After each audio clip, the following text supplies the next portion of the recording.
Voices of Today presents The Mortal Immortal by Mary Shelley. Narrated by Jeff Moon. July 16th, 1833. This is a memorable anniversary for me. On it I complete my 323rd year. The Wandering Jew? Certainly not. More than 18 centuries have passed over his head. In comparison with him, I am a very young immortal. Am I then immortal? This is a question which I have asked myself by day and night for now 303 years, and yet cannot answer it. I detected a grey hair amidst my brown locks this very day. That surely signifies decay. Yet it may have remained concealed there for 300 years. For some persons have become entirely white-headed before 20 years of age. I will tell my story, and my reader shall judge for me.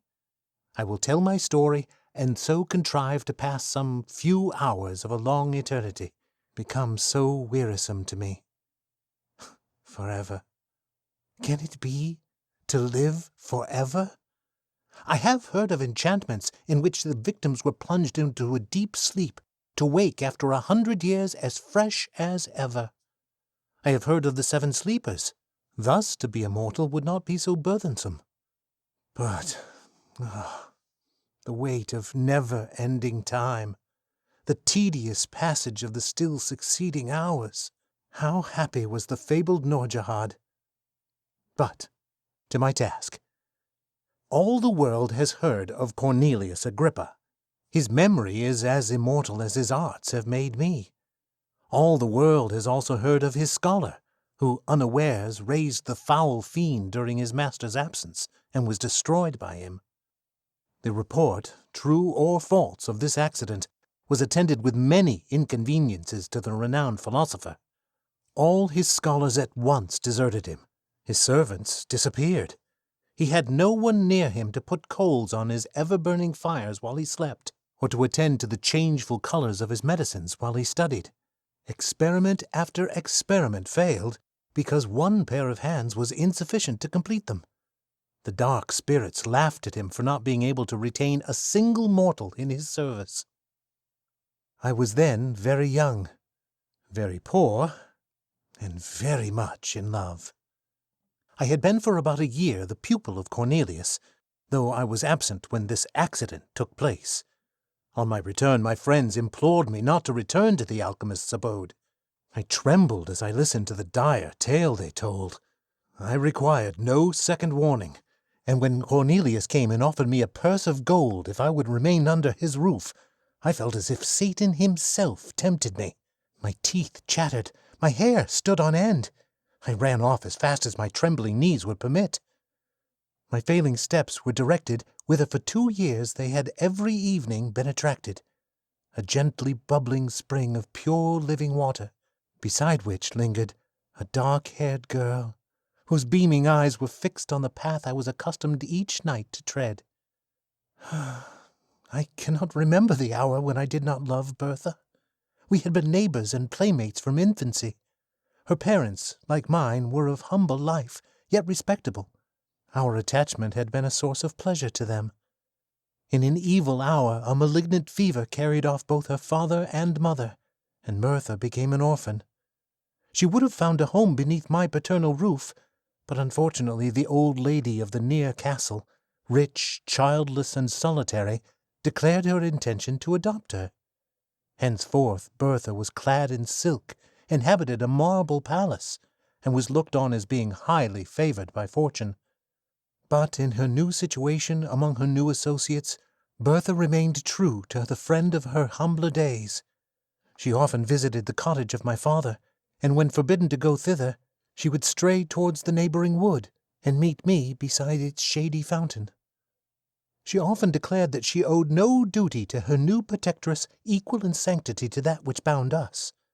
Yet I was still too poor to marry, and she grew weary of being tormented on my account. She had a haughty but an impatient spirit, and grew angry at the obstacle that prevented our union. We met now after an absence, and she had been sorely beset while I was away.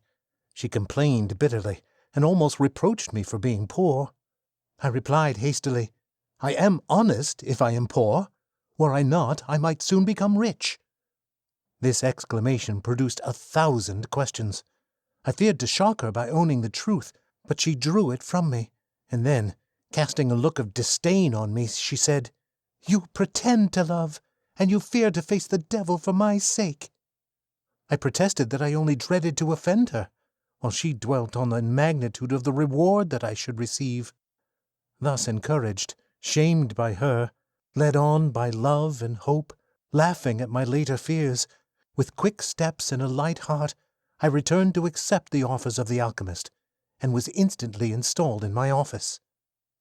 A year passed away. I became possessed of no insignificant sum of money. Custom had banished my fears. In spite of the most painful vigilance, I had never detected the trace of a cloven foot, nor was the studious silence of our abode ever disturbed by demoniac howls. I still continued my stolen interviews with Bertha, and hope dawned on me. Hope, but not perfect joy, for Bertha fancied that love and security were enemies, and her pleasure was to divide them in my bosom. Though true of heart, she was something of a coquette in manner. I was jealous as a Turk. She slighted me in 1,000 ways, yet would never acknowledge herself to be in the wrong. She would drive me mad with anger, then force me to beg her pardon. Sometimes she fancied that I was not sufficiently submissive, and then she had some story of a rival, favored by her protectress. She was surrounded by silk-clad youths, the rich and the gay. What chance had the sad-robed scholar of Cornelius compared with these? On one occasion, the philosopher made such large demands upon my time that I was unable to meet her as I was wont. He was engaged in some mighty work, and I was forced to remain, day and night, feeding his furnaces and watching his chemical preparations. Bertha waited for me in vain at the fountain. Her haughty spirit fired at this neglect, and when I at last stole out during a few short minutes allotted for me for slumber, and hoped to be consoled by her, she received me with disdain, dismissed me with scorn, and vowed that any man should possess her hand rather than he who could not be in 2 places at once for her sake. She would be revenged. And truly she was. In my dingy retreat I heard that she had been hunting, attended by Albert Hoffer. Albert Hoffer was favored by her protectress, and the 3 passed in cavalcade before my smoky window. Methought that they mentioned my name. It was followed by a laugh of derision, as her dark eyes glanced contemptuously towards my abode. Jealousy, with all its venom and all its misery, entered my breast. Now I shed a torrent of tears to think that I should never call her mine, and anon I imprecated 1,000 curses on her inconstancy. Yet still I must stir the fires of the alchemist, still attend on the changes of his unintelligible medicines. Cornelius had watched for 3 days and nights, nor closed his eyes. The progress of his alembics was slower than he expected. In spite of his anxiety, sleep waited upon his eyelids. Again and again he threw off drowsiness with more than human energy. Again and again it stole away his senses. He eyed his crucibles wistfully. "Not ready yet," he murmured. "Will another night pass before the work is accomplished?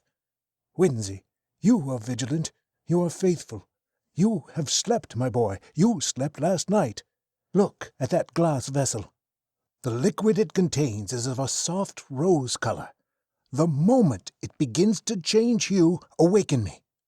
Till then, I may close my eyes. First it will turn white, and then emit golden flashes, but wait not till then. When the rose color fades, rouse me." I scarcely heard the last words, muttered as they were in sleep. Even then he did not quite yield to nature. "Whinsey, my boy," he again said, "do not touch the vessel. Do not put it to your lips. It is a filter to cure love. You would not cease to love your Bertha. Beware to drink." And he slept. His venerable head sunk on his breast, and I scarce heard his regular breathing. For a few minutes I watched the vessel. The rosy hue of the liquid remained unchanged. Then my thoughts wandered. They visited the fountain, and dwelt on 1,000 charming scenes never to be renewed. Never! Serpents and adders were in my heart as the word never half formed on my lips. False girl, false and cruel. Never more would she smile on me as that evening she had smiled on Albert. Worthless, detested woman! I would not remain unavenged. She would see Albert expire at her feet. She would die beneath my vengeance. She had smiled in disdain and triumph. She knew my wretchedness and her power. Yet what power had she? The power of exciting my hate, my utter scorn, all but indifference. Could I attain that? Could I regard her with careless eyes, transferring my rejected love to one fairer and more true? That were indeed a victory. A bright flash darted before my eyes. I had forgotten the medicine of the adept. I gazed on it with wonder. Flashes of admirable beauty, more bright than those which the diamond emits when the sun's rays are on it, glanced from the surface of the liquid. An odor the most fragrant and grateful stole over my sense. The vessel seemed one globe of living radiance, lovely to the eye and most inviting to the taste. The first thought, instinctively inspired by the grosser sense, was, I must drink. I raised the vessel to my lips. It will cure me of love, of torture. Already I had quaffed half of the most delicious liquor ever tasted by the palate of man, when the philosopher stirred. I started. I dropped the glass. The fluid flamed and glanced along the floor, while I felt Cornelius's grip at my throat as he shrieked aloud, "Wretch, you have destroyed the labor of my life!" The philosopher was totally unaware that I had drunk any portion of his drug. His idea was, and I gave a tacit assent to it, that I had raised the vessel from curiosity, and that, frightened at its brightness and the flashes of intense light it gave forth, I had let it fall. I never undeceived him. The fire of the medicine was quenched. The fragrance died away. He grew calm, as a philosopher should under the heaviest trials, and dismissed me to rest. I will not attempt to describe the sleep of glory and bliss which bathed my soul in paradise during the remaining hours of that memorable night. Words would be faint and shallow types of my enjoyment, or of the gladness that possessed my bosom when I woke. I trod air. My thoughts were in heaven. Earth appeared heaven, and my inheritance upon it was to be one trance of delight. This it is to be cured of love, I thought. I will see Bertha this day, and she will find her lover cold and regardless, too happy to be disdainful, yet how utterly indifferent to her. The hours danced away. The philosopher, secure that he had once succeeded, and believing that he might again, began to concoct the same medicine once more. He was shut up with his books and drugs, and I had a holiday. I dressed myself with care. I looked in an old but polished shield which served me for a mirror. Methoughts my good looks had wonderfully improved. I hurried beyond the precincts of the town, joy in my soul, the beauty of heaven and earth around me. I turned my steps toward the castle. I could look on its lofty turrets with lightness of heart, for I was cured of love. My Bertha saw me afar off as I came up the avenue. I know not what sudden impulse animated her bosom, but at the sight she sprung with a light fawn-like bound down the marble steps and was hastening towards me. But I had been perceived by another person. The old high-born hag, who had called herself her protectress and was her tyrant, had seen me also. She hobbled panting up the terrace. A page, as ugly as herself, held up her train and fanned her as she hurried along, and stopped my fair girl with a "How now, my bold mistress? Whither so fast? Back to your cage, hawks are abroad." Bertha clasped her hands. Her eyes were still bent on my approaching figure. I saw the contest. How I abhorred the old crone, who checked the kind impulses of my Bertha's softening heart. Hitherto, Respect for her rank had caused me to avoid the lady of the castle. Now I disdained such trivial considerations. I was cured of love and lifted above all human fears. I hastened forwards and soon reached the terrace. How lovely Bertha looked! Her eyes flashing fire, her cheeks glowing with impatience and anger. She was 1,000 times more graceful and charming than ever. I no longer loved, oh no, I adored, worshipped, idolized her. She had that morning been persecuted with more than usual vehemence to consent to an immediate marriage with my rival. She was reproached with the encouragement that she had shown him. She was threatened with being turned out of doors with disgrace and shame. Her proud spirit rose in arms at the threat, but when she remembered the scorn that she had heaped upon me, and how perhaps she had thus lost one whom she now regarded as her only friend, she wept with remorse and rage. At that moment I appeared. "Oh, Winzy," she exclaimed, "take me to your mother's cot. Swiftly let me leave the detested luxuries and wretchedness of this noble dwelling. Take me to poverty and happiness." I clasped her in my arms with transport. The old dame was speechless with fury, and broke forth into invective only when we were far on the road to my natal cottage. My mother received the fair fugitive, escaped from a gilt cage to nature and liberty, with tenderness and joy. My father, who loved her, welcomed her heartily. It was a day of rejoicing, which did not need the addition of the celestial potion of the alchemist to steep me in delight. Soon after this eventful day, I became the husband of Bertha. I ceased to be the scholar of Cornelius, but I continued his friend. I always felt grateful to him for having, unaware, procured me that delicious draught of a divine elixir, which instead of curing me of love, sad cure, solitary and joyless remedy for evils which seem blessings to the memory, had inspired me with courage and resolution, thus winning for me an inestimable treasure in my Bertha. I often called to mind that period of trance-like inebriation with wonder. The drink of Cornelius had not fulfilled the task for which he affirmed that it had been prepared, but its effects were more potent and more blissful than words can express. They had faded by degrees, yet they lingered long, and painted life in hues of splendor. Bertha often wondered at my lightness of heart and unaccustomed gaiety, for before I had been rather serious, or even sad, in my disposition. She loved me the better for my cheerful temper, and our days were winged with joy. 5 years afterwards, I was suddenly summoned to the bedside of the dying Cornelius. He had sent for me in haste, conjuring my instant presence. I found him stretched on his pallet, enfeebled even to death. All of life that yet remained animated his piercing eyes, and they were fixed on a glass vessel full of roseate liquid. "Behold," he said, in a broken and inward voice, "the vanity of human wishes. A second time my hopes are about to be crowned. A second time they are destroyed. Look at that liquor. You may remember 5 years ago I had prepared the same, with the same success. Then, as now, my thirsting lips expected to taste the immortal elixir. You dashed it from me, and at present it is too late." He spoke with difficulty and fell back on his pillow.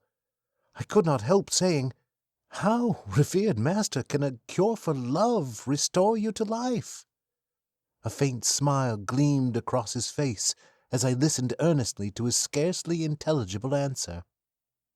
"A cure for love, and for all things. The elixir of immortality. Ah, if now I might drink, I should live forever." As he spoke, a golden flash gleamed from the fluid. A well-remembered fragrance stole over the air. He raised himself, all weak as he was. Strength seemed miraculously to re-enter his frame. He stretched forth his hand. A loud explosion startled me. A ray of fire shot up from the elixir, and the glass vessel which contained it was shivered to atoms. I turned my eyes toward the philosopher. He had fallen back. His eyes were glassy, his figures rigid. He was dead. But I lived, and was to live forever. So said the unfortunate alchemist, and for a few days I believed his words. I remembered the glorious intoxication that had followed my stolen draught. I reflected on the change I had felt in my frame, in my soul, the bounding elasticity of the one, the buoyant lightness of the other. I surveyed myself in a mirror, and could perceive no change in my features during the space of the 5 years which had elapsed. I remembered the radiant hues and grateful scent of that delicious beverage, worthy the gift it was capable of bestowing. I was then immortal. A few days after, I laughed at my credulity. The old proverb that a prophet is least regarded in his own country was true with respect to me and my defunct master. I loved him as a man, I respected him as a sage, but I derided the notion that he could command the powers of darkness, and laughed at the superstitious fears with which he was regarded by the vulgar. He was a wise philosopher, but had no acquaintance with any spirits but those clad in flesh and blood. His science was simply human, and human science, I soon persuaded myself, could never conquer nature's laws so far as to imprison the soul forever within its carnal habitation. Cornelius had brewed a soul-refreshing drink, more inebriating than wine, sweeter and more fragrant than any fruit. It possessed probably strong medicinal powers, imparting gladness to the heart and vigor to the limbs. But its effects would wear out. Already they were diminished in my frame. I was a lucky fellow to have quaffed health and joyous spirits, and perhaps a long life at my master's hands, but my good fortune ended there. Longevity was far different than immortality. I continued to entertain this belief for many years. Sometimes a thought stole across me. Was the alchemist indeed deceived? But my habitual credence was that I should meet the fate of all the children of Adam at my appointed time, a little late, but still at a natural age. Yet it was certain that I retained a wonderfully youthful look. I was laughed at for my vanity in consulting the mirror so often, but I consulted it in vain. My brow was untrenched, my cheeks, my eyes, my whole person continued as untarnished as in my 20th year. I was troubled. I looked at the faded beauty of Bertha. I seemed more like her son. By degrees our neighbors began to make similar observations, and I found at last that I went by the name of the scholar bewitched. Bertha herself grew uneasy. She became jealous and peevish, and at length she began to question me. We had no children. We were all in all to each other, and though, as she grew older, her vivacious spirit became a little allied to ill temper, and her beauty sadly diminished, I cherished her in my heart as the mistress I idolized, the wife I had sought and won with such perfect love. At last our situation became intolerable. Bertha was 50, I 20 years of age. I had, in very shame, in some measure, adopted the habits of advanced age. I no longer mingled in the dance among the young and gay, but my heart bounded along with them while I restrained my feet, and a sorry figure I cut among the nesters of our village. But before the time I mention, things were altered. We were universally shunned. We were, at least I was, reported to have kept up an iniquitous acquaintance with some of my former master's supposed friends. Poor Bertha was pitied but deserted. I was regarded with horror and detestation. What was to be done?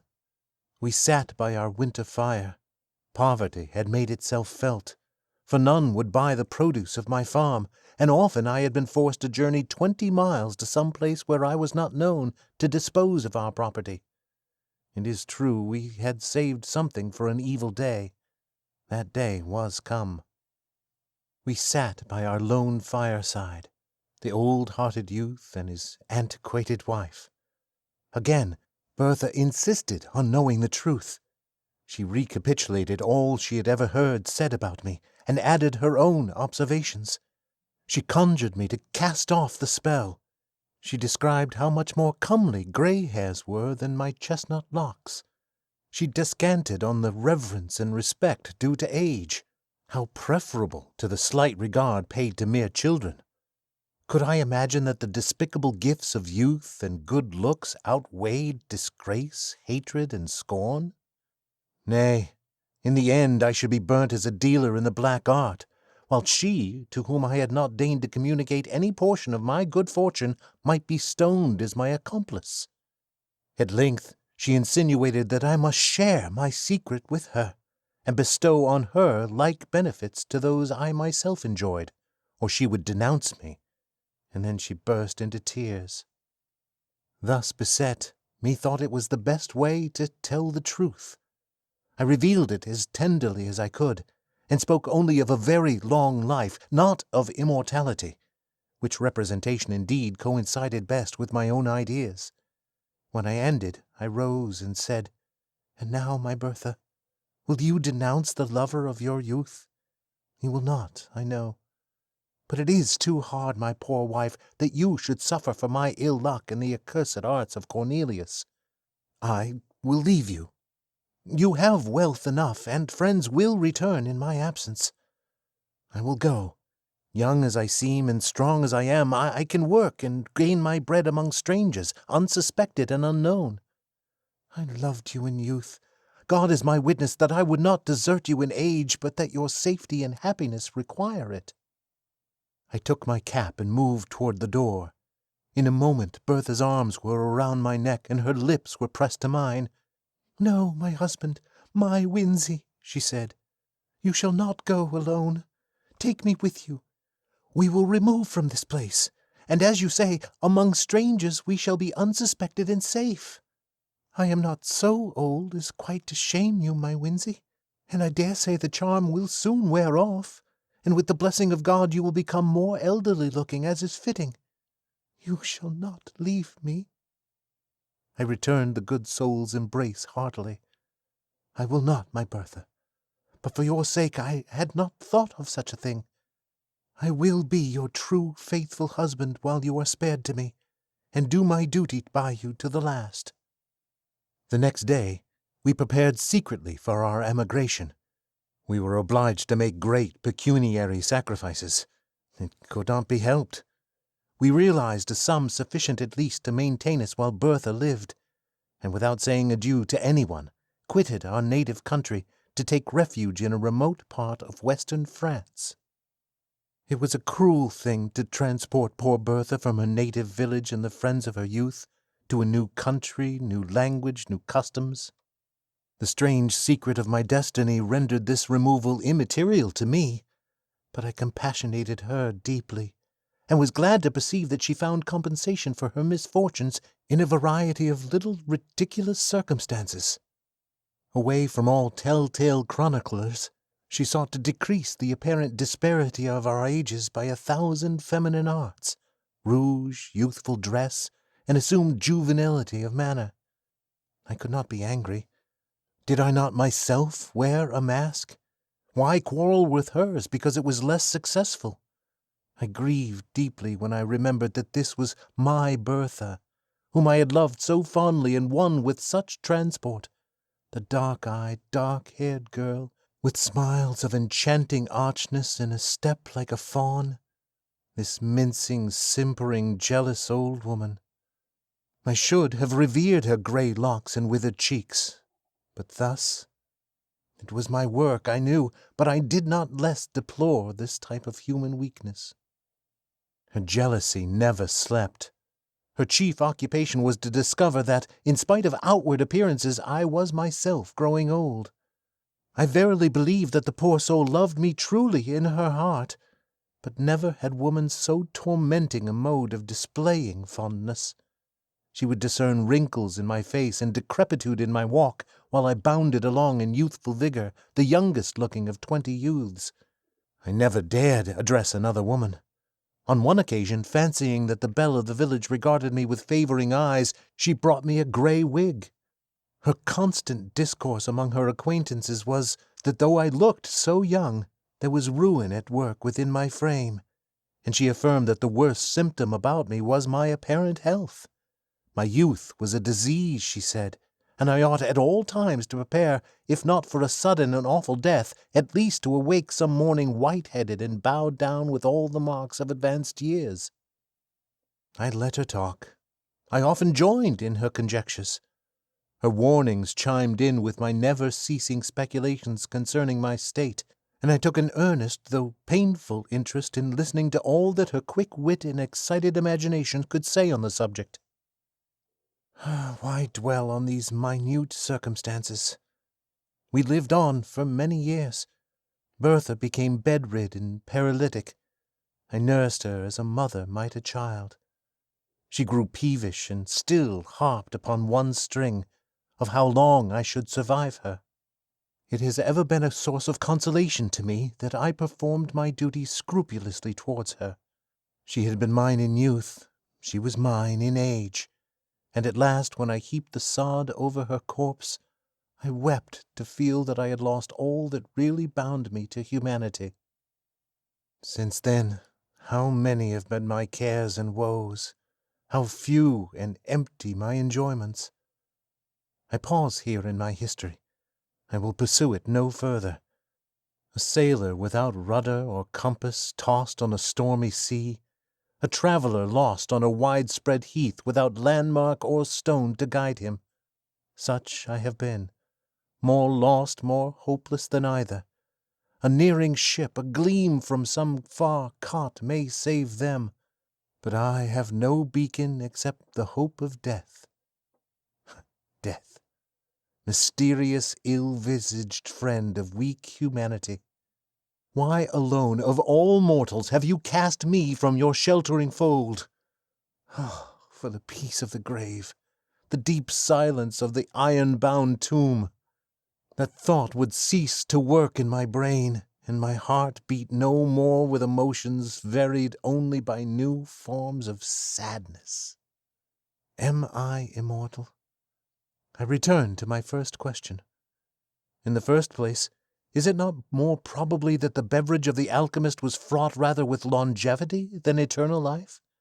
Such is my hope. And then, be it remembered that I only drank half of the potion prepared by him. Was not the whole necessary to complete the charm? To have drained half the elixir of mortality is but to be half immortal. My forever is thus truncated and null. But again, who shall number the years of the half of eternity? I often try to imagine by what rule the infinite may be divided. Sometimes I fancy age advancing upon me. One gray hair I have found. Fool! Do I lament? Yes, the fear of age and death often creeps coldly into my heart, and the more I live, the more I dread death, even while I abhor life. Such an enigma is man, born to perish, when he wars as I do against the established laws of his nature. But for this anomaly of feeling, surely I might die. The medicine of the alchemist would not be proof against fire, sword, and the strangling waters. I have gazed upon the depths of many a placid lake, and the tumultuous rushing of many a mighty river, and have said, Peace inhabits those waters. Yet I have turned my steps away, to live yet another day. I have asked myself whether suicide would be a crime in one to whom thus only the portals of the other world could be opened. I have done all, except presenting myself as a soldier or duelist, an object of destruction to no, not my fellow mortals, and therefore I have shrunk away. They are not my fellows. The inextinguishable power of life in my frame and their ephemeral existence places us wide as the poles asunder. I could not raise my hand against the meanest or most powerful among them.